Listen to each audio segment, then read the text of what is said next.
அவ்வளவுதான், நம்மள முடிச்சு விட்டீங்க போங்க.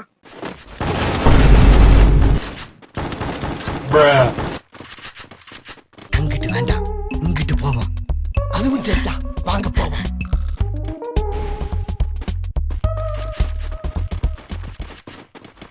எங்க 2 பேரும் என்ன பண்ணுங்க, தயவுசெய்து அமிதாப் மாமா மேல மட்டும் கை வச்சிடாதீங்க. யாரா அந்த அமிதாப் மாமா? இங்க ஸ்டைலா காஸ்டியூம் போட்டு சூப்பரா நிக்கிறாரு, இவர் தான்டா எங்க அமிதாப் மாமா. பரோட்டானாலே அது மாறன் பரோட்டா கடை தான். மாறன் புரோட்டா கடை, கோவில் வாசல், கழுகுமலை. What the hell?